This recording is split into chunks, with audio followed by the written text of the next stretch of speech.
Un mari voit son ex-femme mendier dans la rue. Ce qui s'est passé ensuite l'a choqué et l'a fait regretter.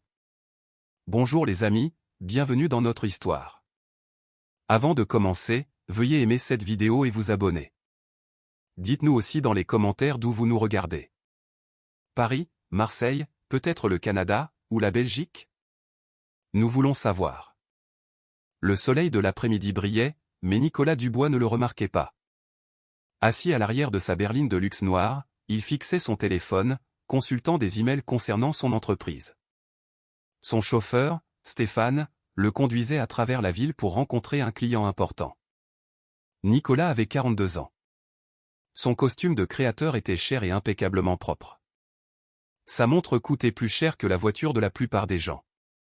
Il avait l'air d'un homme qui avait tout, mais ses yeux semblaient fatigués. Triste même. « Monsieur, nous passons par un quartier populaire de l'Est parisien, » dit Stéphane depuis l'avant. « Il y a des travaux sur le boulevard principal. » Bien. Peu importe, du moment que ça nous y amène plus vite, répondit Nicolas sans lever les yeux. La voiture glissait doucement dans les rues. Au début, ils passèrent devant de hauts immeubles de verre et des restaurants chics. Mais peu à peu, le paysage changea. Les bâtiments devinrent plus bas et plus anciens. La peinture sur les murs s'écaillait. Les rues avaient de gros nids de poules.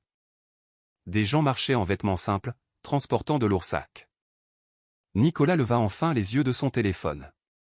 Il n'aimait pas cette partie de la ville. Cela le mettait mal à l'aise. Cela lui rappelait des choses de son passé, des choses qu'il essayait d'oublier. Il y a 8 ans, sa vie avait été différente. Il avait été heureux alors.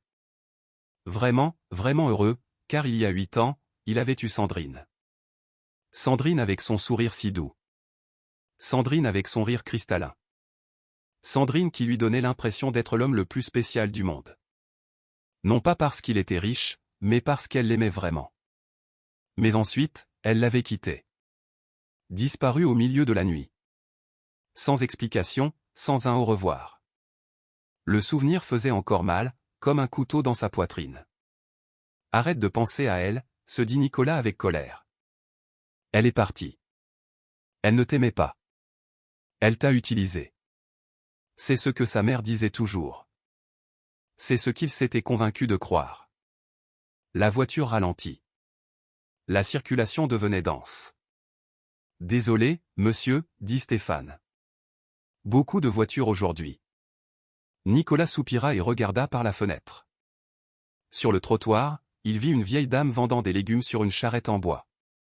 2 jeunes garçons tapaient dans un ballon de football déchiré sur un terrain poussiéreux. Un homme réparait un vélo, les mains couvertes de graisse noire. Puis la voiture s'arrêta complètement. Un feu rouge. Le regard de Nicolas erra de l'autre côté de la rue, ennuyé, observant simplement les passants. C'est alors qu'il vit quelque chose qui fit s'arrêter son cœur. Au coin de la rue, près d'un lampadaire cassé, une femme était agenouillée par terre. Elle tenait un morceau de carton entre ses mains. Même depuis l'intérieur de la voiture, Nicolas pouvait lire ce qui y était écrit, « Aidez-moi, s'il vous plaît. Besoin d'argent pour des médicaments. » La tête de la femme était baissée. Ses cheveux étaient en désordre et emmêlés. Ses vêtements semblaient vieux et sales. Ses mains tremblaient en tenant le panneau. Nicolas sentit une étrange oppression dans sa poitrine. Quelque chose chez elle lui semblait familier. Juste une mendiante, murmura-t-il, essayant de détourner le regard. La ville était pleine de gens qui demandaient de l'argent. Il les ignorait habituellement, mais il ne pouvait pas détourner le regard. Quelque chose ramenait ses yeux vers elle. Une voiture klaxonna derrière eux. Le feu était passé au vert, mais Stéphane n'avait pas encore bougé. « Monsieur » demanda Stéphane, remarquant que Nicolas était figé, le regard fixé sur la fenêtre. « Attendez » murmura Nicolas. La femme au coin de la rue bougea légèrement. Une brise écarta ses cheveux de son visage. Et Nicolas la vit clairement. Tout son corps devint froid. Ses mains se mirent à trembler. Sa bouche devint sèche. Oh, ce n'est pas possible. C'est impossible. Mais il connaissait ce visage. Il avait embrassé ce visage 1 millier de fois. Il avait mémorisé chaque détail de ce visage pendant les 3 années de leur mariage. Sandrine. Il respira si doucement que Stéphane ne l'entendit pas. La femme leva les yeux juste une seconde, se tournant vers la circulation. Ses yeux étaient fatigués et tristes. Ses joues étaient plus creuses que dans son souvenir. Elle avait l'air de ne pas avoir mangé un bon repas depuis des mois, mais c'était définitivement elle. Sandrine Leroy, la femme qu'il avait aimée plus que la vie elle-même. La femme qui lui avait brisé le cœur il y a 8 ans. Arrêtez la voiture, dit soudainement Nicolas. Monsieur, Stéphane avait l'air confus. Arrêtez la voiture, cria Nicolas. Stéphane se gara rapidement sur le côté de la route. Avant que la voiture ne soit complètement arrêtée, Nicolas ouvrit la portière et sauta dehors. Son cœur battait comme un tambour. Ses jambes semblaient faibles. Son esprit tourbillonnait avec 1 million de questions. Oh, quoi? Que lui est-il arrivé? Il se tenait sur le trottoir, figé, la regardant de l'autre côté de la rue. Des voitures passaient à toute vitesse entre eux. Des klaxons retentissaient. Des gens passaient, le bousculant. Mais Nicolas ne remarquait rien de tout cela. Tout ce qu'il pouvait voir, c'était Sandrine, sa femme, son ex-femme, agenouillée sur le sol sale, mendiant de l'argent. La femme qui avait un jour porté une robe de mariée blanche et promis de l'aimer pour toujours. La femme qui avait dansé avec lui dans leur cuisine. La femme qui l'embrassait pour lui dire au revoir chaque matin avant qu'il parte travailler. Maintenant, elle était là, dans la rue, l'air brisé et désespéré. Nicolas eut l'impression que quelqu'un lui avait donné un coup de poing dans l'estomac. Toute la colère qu'il avait portée pendant 8 ans se mélangea soudainement au choc, à la confusion et à autre chose, quelque chose qui ressemblait à de la culpabilité. Comment cela a-t-il pu arriver? Comment a-t-elle fini comme ça? Un homme en costume d'affaires passa devant Sandrine et laissa tomber quelques pièces dans une tasse à ses pieds sans même la regarder. Sandrine murmura « Merci. Que Dieu vous bénisse. » Sa voix. Nicolas entendit sa voix malgré tout le bruit de la rue. Cette douce voix qui disait « Je t'aime » tous les soirs avant qu'il s'endorme. Des larmes commencèrent à se former dans les yeux de Nicolas. Il les chassa avec colère. Non, je ne vais pas pleurer. Elle m'a quitté. Elle m'a abandonné. Elle mérite tout ce qui lui est arrivé. Mais même en pensant ces mots durs, ses pieds se mettaient déjà en mouvement. Marchant vers le passage piéton, marchant vers elle. Il ne pouvait pas s'en empêcher. Après 8 ans à se demander, 8 ans de colère, 8 ans de vide, elle était là. Et il avait besoin de savoir pourquoi. Le feu piéton passa au vert. Nicolas descendit du trottoir. Son cœur battait à tout rompre tandis qu'il traversait la rue. Ses pas semblaient lourds. Sandrine avait toujours la tête baissée, fixant le panneau en carton entre ses mains. Nicolas s'arrêta juste devant elle. Son ombre tomba sur ses genoux. Sandrine leva lentement les yeux et se figea. Sa bouche s'ouvrit, mais aucun son n'en sortit. Le panneau en carton glissa de ses doigts. Ses yeux s'écarquillèrent de choc. Sandrine. La voix de Nicolas se brisa. Nicolas, murmura-t-elle. Pendant un long et douloureux moment, ils se regardèrent simplement. Le bruit de la ville s'estompa. Les passants disparurent. Le temps lui-même sembla retenir son souffle. 8 ans de silence pesaient entre eux comme un mur invisible. 8 ans de questions sans réponse. 8 ans d'une histoire d'amour qui s'est terminée sans fin. Les lèvres de Sandrine tremblaient. Des larmes emplirent ses yeux et coulèrent sur ses joues. Les mains de Nicolas se serrèrent en poing le long de son corps. 1 millier d'émotions le traversèrent en même temps. Choc, confusion, colère, douleur, et autre chose qu'il ne voulait pas nommer. Comment? Commença Nicolas, mais sa voix le trahit. Il déglutit difficilement et réessaya. Comment as-tu? Pourquoi es-tu? Il ne put finir la phrase. Car comment demander à quelqu'un que vous avez autrefois aimé plus que la vie elle-même pourquoi elle est agenouillée dans une rue sale, mendiant quelques pièces? Sandrine détourna le regard, la honte envahissant son visage. Je n'ai jamais voulu que tu me voies comme ça, murmura-t-elle. Jamais. L'esprit de Nicolas tourbillonnait. Sans question se bousculait pour sortir de sa bouche en même temps. Mais tout ce qu'il pouvait faire, c'était rester là, à regarder la femme qu'il pensait ne jamais revoir. Sandrine se leva lentement du sol. Ses jambes tremblaient comme si elles allaient lâcher. Elle était si mince, si fragile. On aurait dit qu'un fort coup de vent pourrait l'emporter. Commença Sandrine, puis s'arrêta. Elle enroula ses bras autour d'elle comme si elle essayait de disparaître. Je devrais y aller. Non. Le mot explosa de la bouche de Nicolas.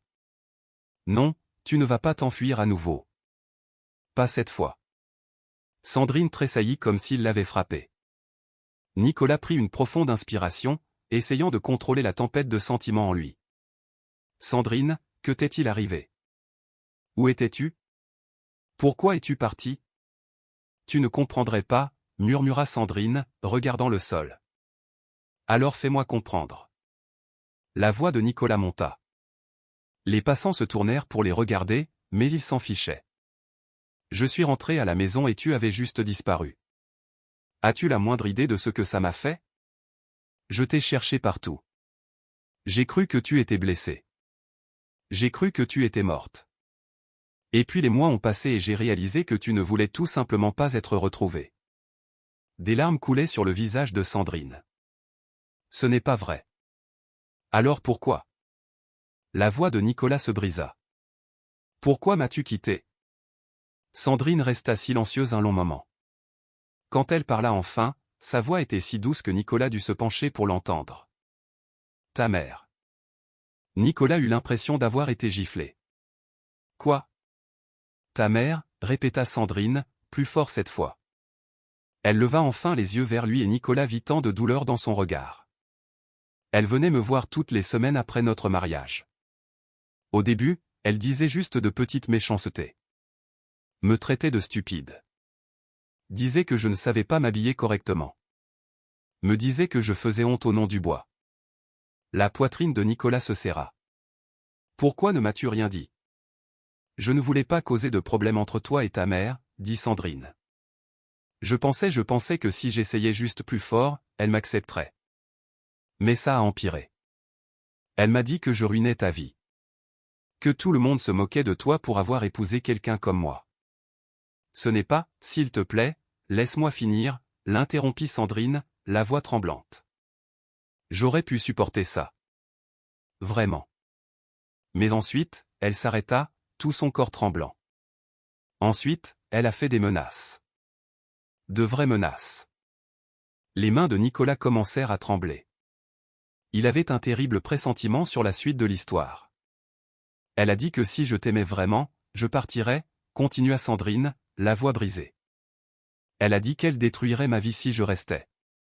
Elle a dit qu'elle avait l'argent et le pouvoir de s'assurer que je ne pourrais jamais travailler nulle part, jamais vivre nulle part. Elle a dit qu'elle me ferait disparaître. Non, souffla Nicolas. Non, elle n'aurait pas, mais même en le disant, il savait que c'était vrai. Il connaissait sa mère. Il savait à quel point elle valorisait la réputation et le statut au-dessus de tout, même au-dessus du bonheur de son propre fils. J'avais si peur, sanglota Sandrine. J'étais seule et elle était si puissante. Je ne savais pas quoi faire. Je pensais que si je partais, peut-être que tu pourrais passer à autre chose.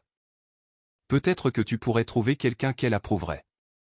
Quelqu'un qui pourrait te rendre heureux sans te mettre en danger. En danger?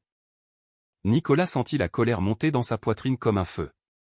Le seul danger, c'était ma mère. Sandrine, pourquoi ne m'as-tu rien dit? M'aurais-tu cru? Demanda doucement Sandrine. M'aurais-tu choisi plutôt que ta propre mère? La question resta en suspens entre eux. Nicolas voulait dire oui immédiatement, mais il se souvint de qui il était il y a 8 ans jeune, fier, encore désespérément en quête de l'approbation de sa mère, même s'il prétendait s'en moquer. Il ne savait pas ce qu'il aurait fait. Et cette vérité faisait plus mal que tout. J'aurais dû te protéger, dit Nicolas, la voix rauque. C'était mon travail, de te protéger, et j'ai échoué. C'est du passé maintenant, dit Sandrine en essuyant ses larmes du revers de la main. Tu as refait ta vie. Tu as toujours du succès, tu vis toujours dans cette grande maison, et moi, elle se regarda, sa robe déchirée et ses mains sales. Je suis ici. Nicolas la regarda. La regarda vraiment. Son visage était plus âgé maintenant, marquée par des années de lutte. Mais elle était toujours Sandrine. Toujours la femme qu'il aimait. Attends, venait-il de penser, aimait? Au présent. Il repoussa cette pensée. Sandrine, je dois t'aider. S'il te plaît, laisse-moi te donner de l'argent. Laisse-moi, non, dit rapidement Sandrine. Je ne veux pas de ton argent. Mais tu m'en dis dans la rue. Nicolas désigna le panneau en carton par terre. Je ne m'en dis pas pour moi, dit doucement Sandrine. Nicolas fronça les sourcils. Que veux-tu dire? Le visage de Sandrine se crispa. De nouvelles larmes coulèrent de ses yeux. Je m'en dis pour mon fils. Les mots frappèrent Nicolas comme un camion. Mon fils? Notre fils. Quoi? Nicolas put à peine prononcer le mot. Son cœur battait si fort qu'il pensait qu'il pourrait exploser. Il s'appelle Léo, murmura Sandrine. Il a 8 ans. Et il est très, très malade. Nicolas sentit ses genoux faiblir. Tu as eu un fils. Un fils de 8 ans nommé Léo. J'ai un fils, répéta-t-il comme si le dire à voix haute le rendrait réel. Sandrine hocha la tête, d'autres larmes coulant. Il te ressemble comme 2 gouttes d'eau. Les mêmes yeux, le même sourire, la même façon de pencher la tête quand il réfléchit. 8 ans. Il avait manqué 8 ans de la vie de son fils. 8 ans d'anniversaire, de première rentrée des classes et d'histoire avant de dormir. 8 ans à être père. Où est-il? La voix de Nicolas était urgente maintenant. Sandrine, où est mon fils? Il est à la maison, dans notre appartement. Mais, Nicolas, emmène-moi le voir. Maintenant. Ce n'était pas une question. C'était un ordre. Nicolas, tu ne comprends pas. Il est malade. Vraiment malade. Et j'ai l'air si terrible. Je ne veux pas que tu vois où nous vivons. Nicolas attrapa ses épaules doucement mais fermement. Sandrine, je me fiche de tout ça. J'ai un fils et il est malade. Emmène-moi le voir tout de suite. Sandrine le regarda dans les yeux et vit quelque chose qui la fit hocher la tête.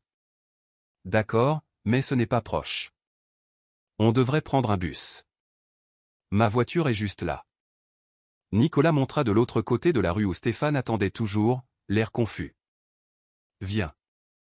Il prit la main de Sandrine, sa petite main mince, et la conduisit de l'autre côté de la rue.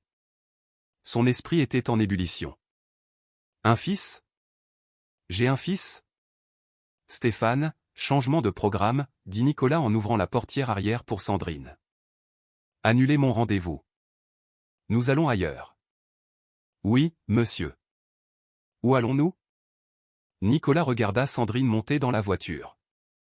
Elle semblait si déplacée sur les sièges en cuir coûteux avec sa robe déchirée et ses pieds sales. Sandrine, où habites-tu? La cité des Lilas, bâtiment C. 3e étage, dit-elle doucement, l'air embarrassé. Vous l'avez entendu, dit Nicolas à Stéphane. Alors que la voiture s'éloignait du trottoir, Nicolas s'adossa à son siège, mais il ne pouvait pas rester immobile. Sa jambe rebondissait. Ses mains se serraient et se desserraient sans cesse. Parle-moi de lui, dit Nicolas. Parle-moi de Léo. Un petit sourire apparut sur le visage fatigué de Sandrine, le premier sourire que Nicolas voyait d'elle. Il est merveilleux, Nicolas. Intelligent comme tout. Il adore les livres et le dessin. Il veut devenir astronaute quand il sera grand. Nicolas sentit sa gorge se serrer. Est-ce qu'il sait pour moi? Le sourire de Sandrine s'effaça. Je lui ai dit que son père était un homme bien qui ne pouvait pas être avec nous. Je n'ai jamais voulu qu'il pense que tu l'avais abandonné exprès. Qu'est-ce qu'il a? Tu as dit qu'il était malade. Le visage de Sandrine devint pâle. Ça a commencé il y a 3 mois. Juste une petite fièvre. Je pensais que c'était la grippe, mais ça n'est pas parti. Il devenait de plus en plus faible. Je l'ai emmené dans un dispensaire gratuit et ils ont fait des tests. Ils ont dit, sa voix se brisa. Ils ont dit que c'est son sang, quelque chose ne va pas avec son sang. Ils m'ont donné le nom d'un spécialiste, mais le rendez-vous coûte 300 € juste pour entrer dans le cabinet. Et les médicaments? Elle rit amèrement. Les médicaments coûtent 2000 € par mois. 2000 €. Nicolas dépensait autant pour des costumes, des montres, des dîners qu'il goûtait à peine. Pourquoi n'es-tu pas venu me voir plus tôt? Demanda Nicolas. Comment aurais-je pu? Sandrine se tourna pour le regarder. Je t'ai quitté il y a 8 ans. Je t'ai brisé le cœur. Pourquoi m'aurais-tu aidé? Parce que c'est mon fils. La voix de Nicolas monta. Si j'avais su, Sandrine, si j'avais su que tu étais enceinte, j'aurais retourné la ville pour te retrouver. Rien de ce que ma mère aurait dit n'aurait compté. Rien. Sandrine cacha son visage dans ses mains et pleura. Pas des larmes silencieuses cette fois, mais de profonds sanglots secouants. Je suis désolé. Je suis tellement désolé. Je pensais le protéger. Je pensais que si je restais loin, ta mère nous laisserait tranquilles. Mais tout a mal tourné. Je n'ai pas pu trouver de bon travail. L'argent s'est épuisé. Nous avons perdu notre appartement et avons dû déménager dans ce quartier. Et maintenant Léo est malade et je ne peux pas l'aider et je mendie dans la rue commune. Arrête, dit fermement Nicolas. Il se pencha et écarta doucement ses mains de son visage. Tu as fait ce que tu pensais être juste. Tu protégeais notre fils. Mais je suis là maintenant et je vais arranger ça. Tu comprends? Je vais tout arranger. Sandrine le regarda à travers ses larmes. Tu ne peux pas simplement arranger ça avec de l'argent, Nicolas. Regarde-moi faire, dit Nicolas. La voiture tourna dans une rue étroite bordée de vieux immeubles. La peinture s'écaillait sur la plupart d'entre eux. Les fenêtres étaient fissurées ou couvertes de carton. Des enfants jouaient dans la rue entre des tas d'ordures. C'est celui-là. Sandrine désigna un bâtiment qui semblait sur le point de s'effondrer. Bâtiment C. Stéphane gara la voiture et Nicolas sauta avant qu'elle ne soit complètement arrêtée. Sandrine le conduisit dans une cage d'escalier qui sentait la moisissure et les vieilles ordures. La rampe était rouillée et branlante. Les lumières dans le couloir clignotaient. Au 3e étage, Sandrine s'arrêta devant une porte. Le numéro 7 était suspendu de travers, à peine attaché. Nicolas, avant d'entrer, il est très faible. S'il te plaît, ne sois pas effrayé par son apparence. Le cœur de Nicolas battait à tout rompre. Ouvre simplement la porte, Sandrine. Sandrine sortit une clé tordue et déverrouilla la porte. Elle s'ouvrit avec un grincement sonore. L'appartement était minuscule. Une seule pièce qui servait de salon, de cuisine et de chambre à la fois. Les murs avaient des taches d'humidité. Le plafond avait des fissures. Une plaque chauffante reposait sur une caisse en bois. Il n'y avait pas de vrais meubles, juste quelques boîtes en carton pour s'asseoir et un mince matelas par terre. Et sur ce matelas était allongé un petit garçon. Nicolas eut l'impression que quelqu'un avait plongé la main dans sa poitrine et serré son cœur. Le garçon était si pâle. Sa peau semblait presque grise. Ses bras étaient minces comme des bâtons. Sa respiration était superficielle et rauque. Une couverture sale couvrait son corps, mais Nicolas pouvait voir qu'il tremblait même si la pièce était chaude. « Léo, mon bébé, » dit doucement Sandrine, s'agenouillant à côté du matelas. « Maman est à la maison, et j'ai amené quelqu'un pour te rencontrer. » Les yeux du garçon s'ouvrirent en papillotant. Ils étaient marrons, exactement de la même teinte de marron que ceux de Nicolas. Nicolas s'approcha sur des jambes tremblantes. Il s'agenouilla à côté de Sandrine. « Léo, » dit doucement Sandrine, « c'est ton père. » Les yeux du garçon s'écarquillèrent légèrement. Il regarda Nicolas avec ses yeux marrons familiers. « Mon papa. » Sa voix était à peine un murmure. « Salut, mon grand, » dit Nicolas, la voix brisée.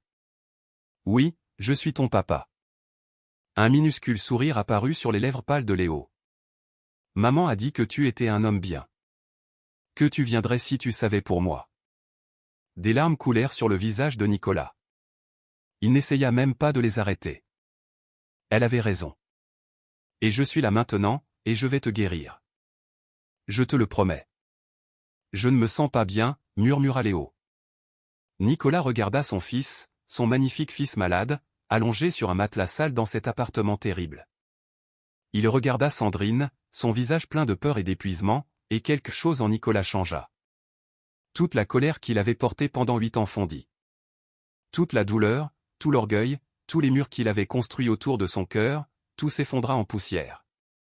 C'était sa famille, son fils, c'était Sandrine, et il leur avait manqué une fois. Il ne leur manquerait pas à nouveau. Sandrine, dit Nicolas, la voix forte et claire. Prends ce dont Léo a besoin. Nous l'emmenons à l'hôpital tout de suite. Nicolas, je t'ai dit que je ne pouvais pas payer, moi, je peux, l'interrompit Nicolas. Je m'occupe de tout maintenant. Aide-moi à l'envelopper dans cette couverture. Sandrine le regarda un instant, puis hocha la tête. Ensemble, ils enveloppèrent soigneusement Léo dans la fine couverture. Nicolas glissa ses bras sous le garçon et le souleva. Léo ne pesait presque rien. Il aurait dû courir, jouer au football, faire des bêtises. Au lieu de cela, il pouvait à peine garder les yeux ouverts. « Accroche-toi, mon grand », murmura Nicolas en portant Léo vers la porte. « Accroche-toi. L'aide arrive. » Sandrine attrapa un petit sac avec quelques affaires de Léo et les suivit, descendant les escaliers qui craquaient, dépassant la rampe cassée, traversant le couloir malodorant. Les yeux de Stéphane s'écarquillèrent quand il vit Nicolas porter le garçon malade. Il sauta immédiatement de la voiture et ouvrit la portière arrière. « Hôpital Saint-Louis », dit Nicolas en déposant soigneusement Léo sur la banquette arrière, la tête de Léo sur les genoux de Sandrine. « Et ne ménagez pas votre vitesse. C'est une urgence. » « Oui, monsieur », Stéphane remonta sur le siège du conducteur, et la voiture rugit. Alors qu'il filait dans les rues, Nicolas tenait la petite main de Léo. Les yeux du garçon étaient fermés maintenant. Sa respiration empirait. « Reste avec moi, Léo », dit fermement Nicolas. « Tu m'entends ? Reste avec moi, mon fils. Nous sommes presque arrivés. » Sandrine caressait les cheveux de Léo, des larmes tombant sur son visage. « S'il te plaît, mon bébé. S'il te plaît, tiens bon. » La voiture se faufilait dans la circulation. Stéphane klaxonnait, faisant s'écarter les voitures. Les bâtiments défilaient en flou par les fenêtres. Nicolas baissa les yeux sur le visage pâle de son fils et fit un vœu silencieux. « Je ne te perdrai pas. Je viens de te trouver. Je ne te perdrai pas. » L'hôpital apparut. Un grand bâtiment blanc avec des lettres rouges. « Hôpital Saint-Louis. »« Tiens bon, Léo », murmura Nicolas. « On est là. On est là. » La voiture s'arrêta en crissant devant l'entrée des urgences. Nicolas n'attendit pas que Stéphane ouvre la porte. Il la poussa lui-même et souleva soigneusement Léo hors de la voiture. « À l'aide. J'ai besoin d'aide » cria Nicolas en courant vers les portes vitrées. Les portes s'ouvrirent automatiquement. À l'intérieur, l'hôpital était lumineux et propre. Ça sentait les médicaments et les produits de nettoyage.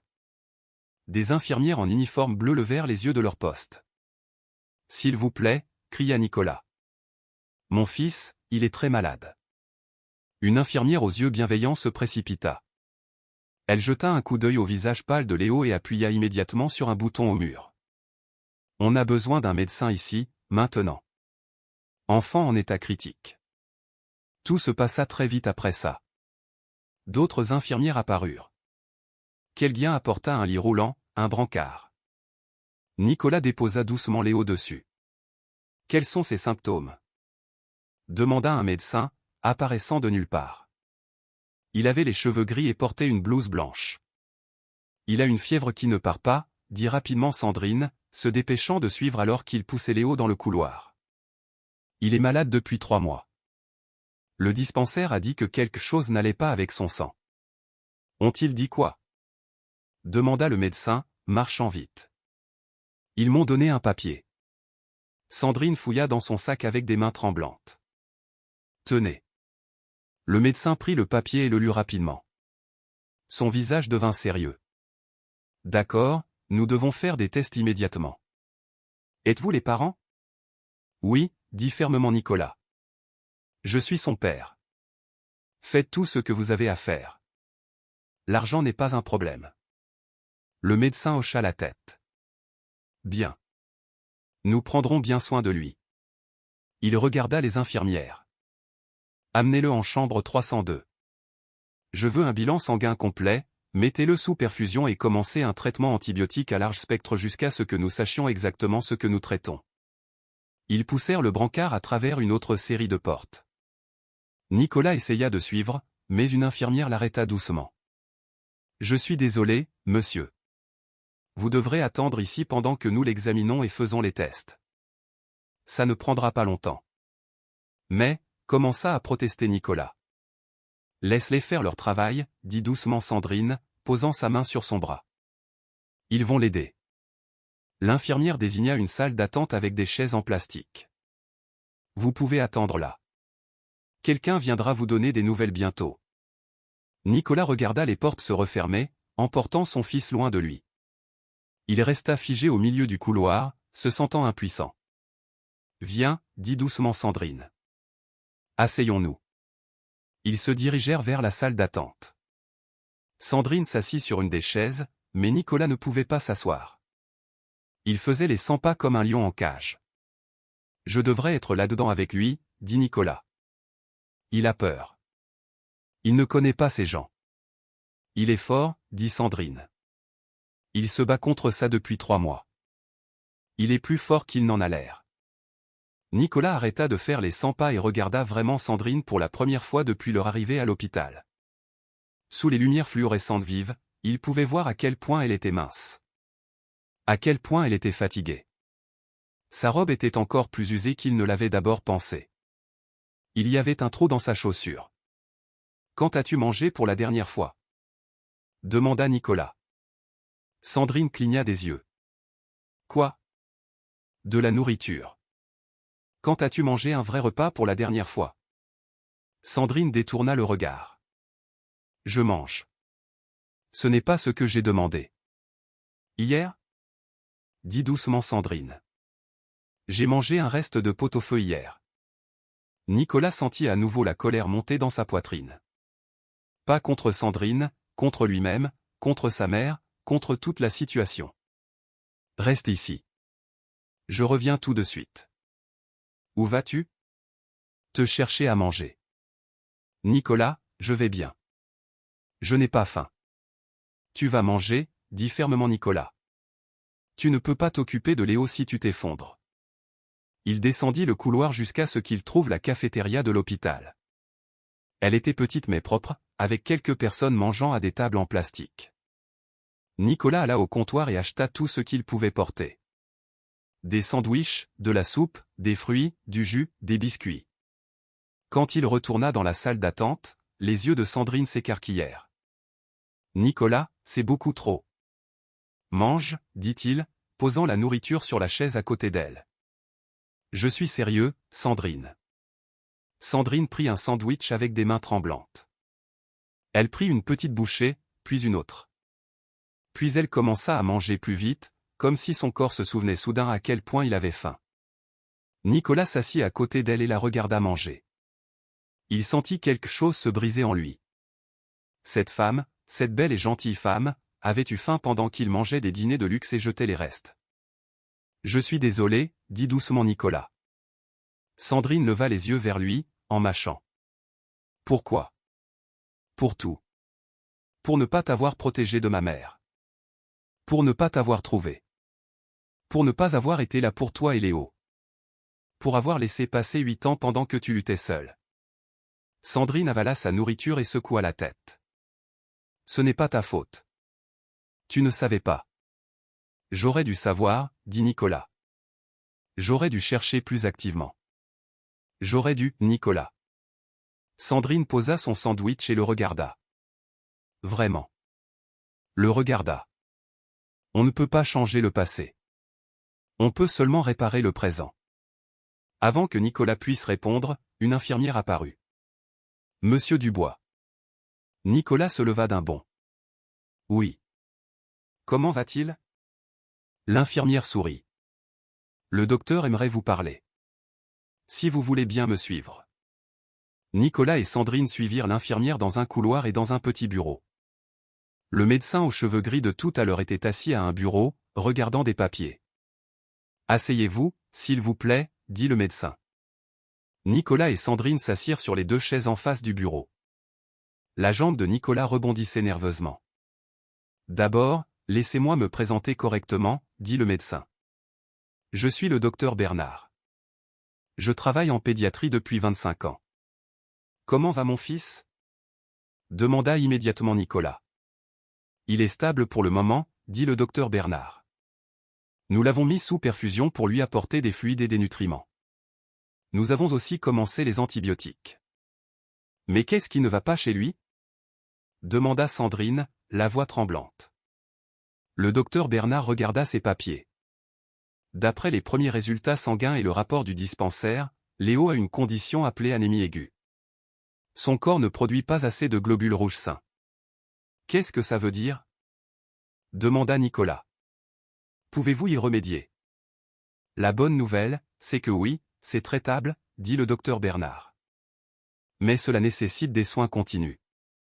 Il aura besoin de médicaments, de transfusions sanguines régulières et d'une surveillance étroite.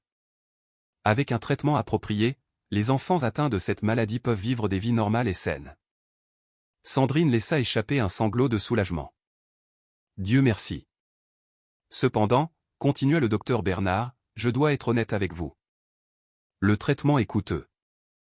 Les médicaments seuls coûtent environ 2 000 € par mois, plus les visites à l'hôpital, les analyses de sang, les transfusions, je me fiche de ce que ça coûte, dit fermement Nicolas. Faites tout ce dont il a besoin. Je paierai pour tout. Le docteur Bernard parut surpris mais hocha la tête. Très bien, alors nous commencerons son traitement immédiatement. Il devra rester à l'hôpital au moins une semaine pendant que nous le stabilisons et commençons le régime médicamenteux. Pouvons-nous le voir? Demanda Sandrine. Bien sûr. Il est réveillé et demande sa mère. Le docteur Bernard se leva. Suivez-moi. Ils descendirent un autre couloir et s'arrêtèrent à une chambre avec le numéro 302 sur la porte. Le docteur Bernard la poussa. À l'intérieur, Léo était allongé dans un vrai lit d'hôpital avec des draps blancs et un oreiller. Une perfusion était attachée à son bras, reliée à une poche de liquide clair sur un poteau. Il avait l'air minuscule dans le grand lit, mais ses yeux étaient ouverts et il semblait plus alerte qu'avant. Maman. La voix de Léo était encore faible, mais il y avait du soulagement dedans. Oh, mon bébé. Sandrine se précipita vers le lit et prit sa main. Comment te sens-tu? Fatigué, dit Léo. Mais le docteur a dit que le médicament me rendra meilleur. C'est exact, dit le docteur Bernard depuis le seuil de la porte. Tu vas très bien t'en sortir, jeune homme. Je vous laisse avec vos parents maintenant. Si vous avez besoin de quoi que ce soit, appuyez sur ce bouton. Il montra une télécommande attachée au lit. Le médecin partit, fermant doucement la porte derrière lui. Nicolas se tenait au pied du lit, ne sachant pas quoi faire. Il avait manqué 8 ans. Il ne savait pas comment être un père. Et s'il disait la mauvaise chose? Et si Léo ne l'aimait pas? Tu es resté, dit Léo, regardant Nicolas avec ses yeux marrons familiers. Bien sûr que je suis resté, dit Nicolas, la voix rauque d'émotion. Je pensais que tu repartirais peut-être, dit doucement Léo. Puisque tu ne savais pas pour moi avant. Nicolas eut l'impression que quelqu'un lui avait poignardé le cœur. Il fit le tour du lit et s'agenouilla pour être au niveau des yeux de son fils. Léo, écoute-moi très attentivement, dit Nicolas. Je ne suis pas parti. Je ne suis jamais parti. Je ne savais pas que tu existais. Mais si j'avais su ne serait-ce qu'une seconde que tu étais là, j'aurais remué ciel et terre pour te trouver. Tu comprends? Léo hocha lentement la tête. Et maintenant que je sais pour toi, continua Nicolas, je ne partirai jamais. Jamais. Tu es mon fils, et je vais prendre soin de toi et de ta mère. C'est une promesse. Vraiment? Les yeux de Léo s'illuminèrent un peu. Vraiment, dit fermement Nicolas. En fait, je vais rester ici même, dans cette chambre d'hôpital, jusqu'à ce que tu ailles mieux. Je ne vais nulle part. Un petit sourire apparut sur le visage pâle de Léo. Peux-tu me raconter une histoire? Maman me raconte des histoires, mais elle est vraiment fatiguée. Nicolas regarda Sandrine. Elle était assise sur une chaise à côté du lit, et ses yeux se fermaient déjà. Elle avait l'air de pouvoir s'endormir d'une seconde à l'autre. Bien sûr, dit Nicolas, même s'il ne se souvenait pas de la dernière fois qu'il avait raconté une histoire à quelqu'un. « Quel genre d'histoire veux-tu » ? « Une histoire de super-héros, » dit Léo. « Un qui sauve les gens. » Nicolas réfléchit un instant. Puis il commença. Il était une fois un homme qui pensait être fort parce qu'il avait beaucoup d'argent et une grande maison. Mais un jour, il apprit que la vraie force ne vient pas de l'argent. Elle vient de l'amour. Tandis que Nicolas racontait l'histoire, il regarda les yeux de Léo se fermer lentement. La respiration du garçon devint plus profonde et plus régulière. À côté du lit, Sandrine s'était endormie sur la chaise, la tête penchée d'un côté. Nicolas continua de parler même après que Léo se soit endormi, sa voix douce et calme. Il parla du super-héros qui apprit que le plus grand pouvoir au monde était le pouvoir de protéger les gens que l'on aime. Quand il s'arrêta enfin, la pièce était silencieuse, à l'exception du bip des machines et de la respiration régulière de Léo. Nicolas se leva et regarda la pièce. Il y avait un petit canapé contre le mur. Il souleva doucement Sandrine. Elle était si légère que ça lui fit peur, et la porta jusqu'au canapé. Elle marmonna quelque chose dans son sommeil mais ne se réveilla pas. Il enleva sa veste de costume cher et la posa sur elle comme une couverture. Puis Nicolas rapprocha la chaise du lit de Léo et s'assit. Il tendit la main et tint doucement la petite main de son fils. « Je vous ai maintenant, » murmura Nicolas. « Tous les deux. Je vous ai, et je ne vous laisserai jamais partir. » Dehors, le soleil commençait à se coucher, peignant le ciel en orange et rose. Nicolas regarda les couleurs changer, sa main ne quittant jamais celle de son fils. Pour la première fois en 8 ans, Nicolas sentit qu'il était exactement là où il devait être. Mais même assis là, une colère froide montait dans sa poitrine. Une colère dirigée contre une personne, sa mère. Monique Dubois avait fait ça. Elle avait chassé Sandrine. Elle lui avait volé 8 ans de sa vie avec son fils. Elle avait causé toute cette souffrance. Et bientôt, très bientôt, Nicolas allait s'assurer qu'elle comprenne exactement ce qu'elle avait fait. Mais cela pouvait attendre demain. Ce soir, il resterait ici avec sa famille. Sa famille. Le mot sonnait juste. C'était comme rentrer à la maison. Nicolas ne dormit pas cette nuit-là. Il ne le pouvait pas. Chaque fois qu'il fermait les yeux, il voyait le visage pâle de Léo. Il voyait Sandrine agenouillée dans la rue avec ce panneau en carton. Il voyait 8 ans de la vie de son fils qu'il ne récupérerait jamais. Premier pas, premier mot, première rentrée des classes, tout volé par l'orgueil de sa mère. Vers minuit, une infirmière entra pour vérifier Léo. Elle était jeune, avec un visage amical. « Comment va-t-il » demanda doucement Nicolas. L'infirmière vérifia les machines et écrivit quelque chose sur un presse-papier. « Il va bien. Ses signes vitaux sont stables. La perfusion l'aide déjà. » Elle sourit à Nicolas.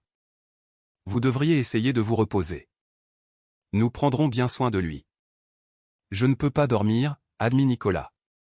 L'infirmière regarda Sandrine dormant sur le canapé, puis Nicolas assis sur la chaise inconfortable. « Vous devez vraiment les aimer. »« Oui, » dit Nicolas, surpris de la facilité avec laquelle les mots sortirent. « Plus que tout. » Après le départ de l'infirmière, Nicolas sortit son téléphone. Il avait 17 appels manqués et 32 messages textes. Son assistante, ses partenaires commerciaux, des gens se demandant où il était, pourquoi il avait manqué sa réunion. Nicolas les supprima tous sans les lire. Puis il passa un appel. Ça sonna 3 fois avant que quelqu'un ne réponde. Résidence Dubois. C'était Pierre, le majordome de sa mère. Pierre, c'est Nicolas. Ma mère est-elle réveillée? Monsieur Nicolas, il est assez tard, monsieur. Votre mère s'est retirée il y a des heures. Réveillez-la, dit froidement Nicolas. Dites-lui que je dois la voir demain matin, 10 heures, chez elle. Dites-lui que c'est important. Il y eut une pause. Pierre connaissait ce ton. Oui, monsieur. Je lui transmettrai le message à la première heure demain matin. Merci, Pierre. Nicolas raccrocha. Il regarda son téléphone un instant, puis l'éteignit complètement. Tout ce qui se passait dans son monde des affaires pouvait attendre. Sa famille passait en premier maintenant. Nicolas se leva et se dirigea vers la fenêtre. Du 3e étage, il pouvait voir les lumières de la ville scintiller dans l'obscurité. Quelque part là-bas se trouvait sa grande propriété vide dans les Yvelines, ses voitures chères, ses entreprises prospères. Tout cela semblait vide de sens maintenant. À quoi bon tout avoir si on n'a personne avec qui le partager? Derrière lui, Sandrine bougea sur le canapé. Nicolas se tourna pour la regarder. Même dans son sommeil, son visage avait l'air inquiet, comme si elle ne pouvait pas se reposer complètement même épuisée. Nicolas s'approcha et ajusta sa veste pour mieux la couvrir. Les yeux de Sandrine s'ouvrirent en papillotant. « Nicolas » murmura-t-elle, confuse. « Quelle heure est-il » ? Tard ou tôt, selon la façon de voir les choses. « Rendors-toi. » Mais Sandrine se redressa, se frottant les yeux. Elle regarda Léo dormir paisiblement dans le lit, puis Nicolas. « As-tu dormi du tout ?»« Non. »« Tu dois te reposer. »« Toi aussi, » dit Nicolas. « Mais nous sommes tous les deux trop inquiets pour dormir, n'est-ce pas ?» Sandrine esquissa un petit sourire fatigué. « Ouais. » Ils restèrent assis en silence un moment. Les seuls sons étaient la respiration de Léo et le bip silencieux du moniteur cardiaque. « Puis-je te demander quelque chose ?» dit finalement Nicolas. « Bien sûr. Pourquoi n'as-tu pas essayé de me contacter, même une seule fois? Tu aurais pu envoyer une lettre, un email, quelque chose. » Sandrine baissa les yeux sur ses mains. « J'ai voulu le faire si souvent, surtout quand Léo est né. Je voulais que tu le voies, que tu le tiennes dans tes bras. » Mais quoi? Ta mère, dit doucement Sandrine. J'étais terrifié par elle, Nicolas. Tu ne comprends pas comment elle était. La façon dont elle me regardait, les choses qu'elle disait, elle me faisait sentir comme si je n'étais rien, comme si j'étais de la saleté sur ses chaussures chères. Nicolas sentit à nouveau la colère brûler dans sa poitrine. Elle n'avait pas le droit, et je l'ai cru, l'interrompit Sandrine. C'est le pire. J'ai commencé à croire qu'elle avait peut-être raison. Que je n'étais peut-être pas assez bien pour toi. Que j'allais peut-être ruiner ta vie. Sandrine, non. Laisse-moi finir, dit Sandrine, sa voix plus forte maintenant. Pendant 8 ans, j'ai cru cela. Je me suis dit que tu étais mieux sans moi. Que Léo était mieux de ne jamais te connaître que de te connaître et d'être rejeté par ta famille. Elle leva les yeux vers Nicolas, des larmes dans les yeux. Mais j'avais tort. J'avais si tort. Léo demandait de tes nouvelles tous les jours. Où est mon papa? Pourquoi ne vient-il pas me voir? Est-ce qu'il ne m'aime pas? Et je devais lui mentir. Je devais lui dire que tu viendrais si tu savais pour lui. Que tu étais un homme bien qui ne savait tout simplement pas que nous existions. Nicolas sentit des larmes couler sur son propre visage. Tu lui as dit la vérité. C'est exactement ce qui s'est passé. Mais je vous ai volé 8 ans à tous les deux, dit Sandrine. Et je ne pourrai jamais les rendre. C'est quelque chose avec lequel je devrais vivre pour toujours. Nicolas s'assit à côté de Sandrine sur le canapé. Il prit ses mains dans les siennes. Sandrine, écoute-moi. Ce qui s'est passé, les mensonges, les menaces, ton départ, ce n'était pas de ta faute. Tu étais jeune, effrayée et enceinte. Ma mère a utilisé son pouvoir pour te manipuler. Si quelqu'un est à blâmer, c'est elle et moi. Toi? Sandrine parut surprise. J'aurais dû lui tenir tête il y a longtemps, dit Nicolas. Même avant de te rencontrer, je savais comment elle était. Contrôlante, se souciant plus de l'argent et du statut que des gens. Mais j'étais faible. Je voulais son approbation même si je me disais que non. Tu n'es pas faible, dit doucement Sandrine. Je l'étais, insista Nicolas. Mais je ne le suis plus. Demain, je vais voir ma mère, et je vais m'assurer qu'elle comprenne ce qu'elle a fait. Elle va savoir qu'elle a détruit le bonheur de son propre fils. Elle va savoir qu'elle a un petit-fils qui a failli mourir à cause d'elle. Les yeux de Sandrine s'écarquillèrent. Nicolas, qu'est-ce que tu vas faire? Je vais lui dire la vérité, dit simplement Nicolas. Et ensuite, je ferai un choix. Elle, ou toi et Léo. Nicolas, je ne veux pas m'interposer entre toi et ta mère. Tu ne le fais pas, dit fermement Nicolas. C'est elle qui s'est interposée entre nous. Elle a choisi l'orgueil plutôt que l'amour, le statut plutôt que la famille, et j'en ai fini de la laisser contrôler ma vie. Sandrine serra ses mains. Tu es sûr? C'est toujours ta mère. Et Léo est mon fils, dit Nicolas. Et toi? Tu es la femme que je n'ai jamais cessé d'aimer, même quand je me disais que je te détestais. Les mots restèrent en suspens entre eux. Le souffle de Sandrine se coupa. Tu m'aimes toujours? Nicolas la regarda dans les yeux. Ces beaux yeux marrons qui avaient hanté ses rêves pendant 8 ans. J'ai essayé d'arrêter. Dieu sait que j'ai essayé. Je suis sorti avec d'autres femmes. Je me suis dit que tu ne signifiais rien pour moi. Mais Sandrine, en te voyant aujourd'hui, même à ce coin de rue, l'air si différente, mon cœur t'a reconnu immédiatement. Et il le fera toujours. De nouvelles larmes coulèrent sur les joues de Sandrine. Je n'ai jamais cessé de t'aimer non plus. Pas un seul jour. Ils restèrent assis là, les mains jointes, des années de douleur et de séparation commençant lentement à guérir dans la chambre d'hôpital silencieuse. Que se passe-t-il maintenant? Demanda doucement Sandrine. Maintenant, dit Nicolas. Maintenant, nous nous concentrons sur la guérison de Léo. Et ensuite nous trouverons comment être une famille. Si tu me le permets. Si tu me donnes une chance d'être le père et le mari que j'aurais dû être depuis le début.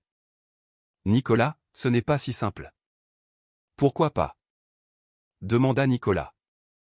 Je t'aime. Tu m'aimes. Nous avons un fils qui a besoin de ses deux parents. Qu'y a-t-il de compliqué là-dedans? Tout, dit Sandrine avec un sourire triste. Je ne suis pas la même fille que tu as épousée. J'ai vécu dans la rue, Nicolas. J'ai mendié de l'argent. J'ai été, elle baissa les yeux sur elle-même, sur sa robe déchirée et ses mains sales. Je suis brisée. Alors nous guérirons ensemble, dit Nicolas. Sandrine, je me fiche que tu portes une robe déchirée ou une robe de bal. Je me fiche que tu aies vécu dans une propriété de luxe ou un appartement d'une seule pièce. Tu es toujours la femme qui me faisait rire quand j'étais stressé par le travail. La femme qui dansait avec moi dans la cuisine. La femme qui me voyait comme juste Nicolas, pas Nicolas Dubois, l'homme d'affaires. Sandrine sourit à travers ses larmes. Tu le penses vraiment? Chaque mot, dit Nicolas. Avant que Sandrine puisse répondre, une petite voix se fit entendre depuis le lit. Est-ce que ça veut dire que papa va vivre avec nous maintenant? Nicolas et Sandrine se tournèrent tous les deux pour voir Léo les regarder avec des yeux endormis. Eh, mon grand, dit Nicolas, se levant et se dirigeant vers le lit. Je pensais que tu dormais. Je dormais, dit Léo. Mais je me suis réveillé et je vous ai entendu parler. Il regarda sa mère. Maman, tu pleures? Des larmes de joie, mon bébé, dit Sandrine en essuyant ses yeux. Juste des larmes de joie. Léo regarda Nicolas sérieusement. Tu vas vraiment rester? Tu le promets? Nicolas s'assit sur le bord du lit et prit la petite main de Léo. Léo, je vais te dire quelque chose, et je veux que tu t'en souviennes toujours. Un homme ne vaut que ce que valent ses promesses. Et je te promets que je ne vais nulle part. Je serai là pour toi tous les jours. Je t'apprendrai des choses, je jouerai avec toi, je t'aiderai avec tes devoirs, je t'emmènerai dans des endroits, tout ce qu'un papa est censé faire. Même quand je serai guéri? Demanda Léo. Tu seras toujours là quand je ne serai plus malade? Surtout à ce moment-là, dit Nicolas. Parce que nous avons beaucoup de retard à rattraper. 8 ans. Un immense sourire se répandit sur le visage pâle de Léo. J'ai toujours voulu un papa. Nicolas sentit son cœur se briser et guérir en même temps. Et j'ai toujours voulu un fils. Je ne savais juste pas encore que tu existais. Maman a dit que tu combattais des dragons, dit Léo. Nicolas regarda Sandrine, confus. Sandrine eut un sourire embarrassé. Je lui ai dit que tu étais loin à combattre des dragons. C'est pour ça que tu ne pouvais pas rentrer à la maison. Eh bien, dit Nicolas en regardant Léo. J'ai fini de combattre les dragons. Maintenant, je suis là pour me battre pour toi et ta maman. Rien ni personne ne vous fera plus jamais de mal. Léo bâilla. Je suis content que tu sois revenu des dragons. Moi aussi, mon grand. Moi aussi. Maintenant, dors un peu. Tu as besoin de te reposer pour reprendre des forces. Me raconteras-tu une autre histoire? Demanda Léo. Bien sûr, dit Nicolas. Tandis que Nicolas commençait une autre histoire, celle d'un prince parti à la recherche de sa famille perdue, les yeux de Léo se refermèrent lentement. Sa respiration devint profonde et régulière. Nicolas continua de parler jusqu'à ce qu'il soit sûr que Léo était complètement endormi. Puis il se leva et regarda Sandrine. « Tu lui as dit que je combattais des dragons ?» demanda-t-il avec un petit sourire. Sandrine haussa les épaules. C'était mieux que de lui dire la vérité, que son père ne savait pas qu'il existait parce que sa grand-mère était une, elle s'arrêta. « Ce n'est pas grave, dit Nicolas. Demain, je vais combattre le vrai dragon. Et cette fois, je vais gagner. » Sandrine se leva et s'approcha de lui. Elle leva la main et lui toucha doucement le visage. « Sois prudent. Ta mère est dangereuse quand elle est acculée. »« Moi aussi, dit Nicolas. Elle est sur le point de la prendre. » Ils se tenaient proches, se touchant presque. Nicolas pouvait sentir l'odeur des cheveux de Sandrine. Même non lavés, il sentait encore elle. Comme la maison. « Merci, murmura Sandrine. Pourquoi? Pour ne pas me détester, pour m'avoir pardonné. Pour être là. Nicolas la serra doucement dans ses bras. Sandrine se raidit un instant, puis se détendit contre lui. Elle était si mince qu'il pouvait sentir ses côtes. On va tout arranger, dit Nicolas dans ses cheveux. Je te le promets, Sandrine. Tout va bien se passer. Ils restèrent ainsi longtemps, se tenant l'un l'autre dans la chambre d'hôpital silencieuse pendant que leur fils dormait paisiblement à proximité. Dehors, la ville se réveillait. Le ciel passait du noir au bleu foncé. Bientôt, ce serait le matin. Et bientôt, Nicolas affronterait sa mère. Mais pour l'instant, à ce moment précis, il avait tout ce dont il avait besoin. Son fils, sa Sandrine, sa famille. Le reste viendrait plus tard. Le matin arriva lentement. Le soleil se glissa par la fenêtre de l'hôpital, peignant tout d'une douce lumière dorée. Nicolas était toujours éveillé. Il avait passé la nuit à alterner entre s'asseoir avec Léo et se tenir à la fenêtre, réfléchissant à ce qu'il dirait à sa mère. Vers 7 heures, une autre infirmière entra avec des plateaux de petit déjeuner. L'odeur de la nourriture réveilla Sandrine. « Bonjour, dit joyeusement l'infirmière. Comment va notre patient aujourd'hui? » Léo ouvrit les yeux et sourit. « Je me sens mieux. C'est merveilleux. » L'infirmière vérifia sa perfusion et les moniteurs. Le docteur passera bientôt vous voir. En attendant, voici le petit déjeuner. Nous avons des œufs, du pain grillé et du jus d'orange. Elle installa une table roulante à côté du lit de Léo et y plaça le plateau. Puis elle tendit un autre plateau à Sandrine. Et un pour vous, maman. Vous devez aussi garder vos forces. Merci, dit doucement Sandrine. L'infirmière regarda Nicolas. Monsieur, voulez-vous que je vous apporte un plateau aussi? S'il vous plaît, dit Nicolas. Il réalisa qu'il n'avait pas mangé depuis le déjeuner de la veille. Quand l'infirmière revint avec le petit déjeuner de Nicolas, elle sourit. Vous formez une belle famille. Après son départ, ils mangèrent tous les trois ensemble. Léo était capable de s'asseoir dans son lit et de se nourrir seul, ce qui remplit les yeux de Sandrine de larmes de joie. Tu reprends déjà des forces, dit-elle en lui caressant les cheveux. Le médicament est magique, dit Léo, la bouche pleine d'œufs. Nicolas rit. Un vrai rire. Ce n'est pas de la magie, mon grand. C'est de la science. Mais ça semble assez magique, n'est-ce pas? Ils mangèrent et parlèrent, et pendant un petit moment, tout sembla presque normal, comme s'ils avaient toujours été une famille. Mais Nicolas regardait sans cesse l'horloge au mur. 9h, 9h15, 9h30. Finalement, à 9h45, Nicolas se leva. « Je dois y aller. » Sandrine leva les yeux vers lui, la peur dans le regard. « Maintenant ? » J'ai un rendez-vous avec ma mère à 10h, dit Nicolas. C'est l'heure.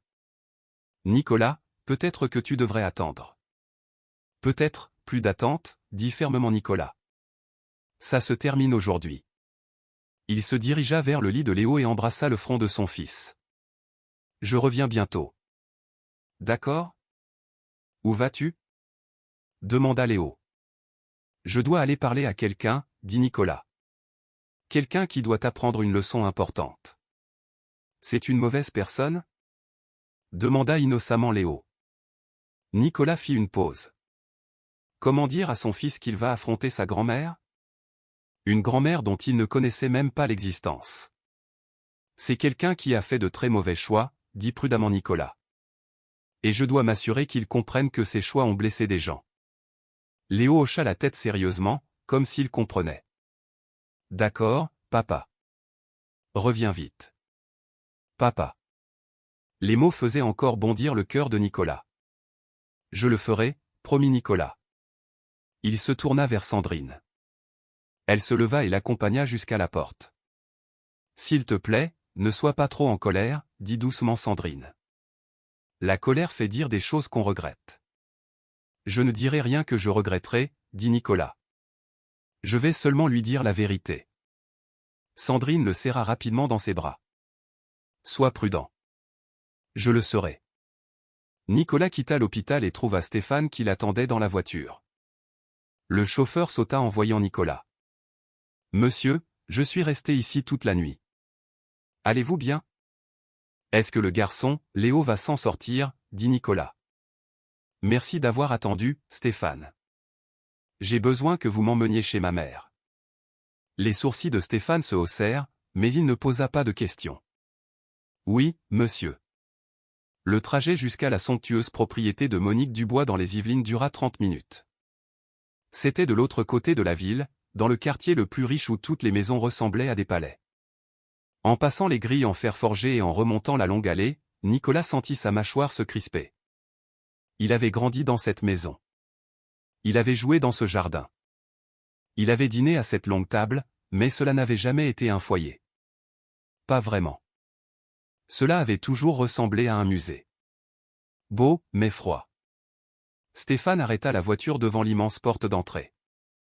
Dois-je attendre ici, monsieur? Oui, dit Nicolas. Ça ne prendra pas longtemps. Nicolas sortit et monta les marches de marbre. Avant qu'il ne puisse frapper, la porte s'ouvrit. Pierre se tenait là, dans son uniforme de majordome parfait. Bonjour, monsieur Nicolas, dit Pierre. Votre mère vous attend dans le salon. Merci, Pierre. Nicolas traversa le couloir familier. Ses pas résonnaient sur le sol en marbre. Des peintures coûteuses bordaient les murs. Tout était parfait.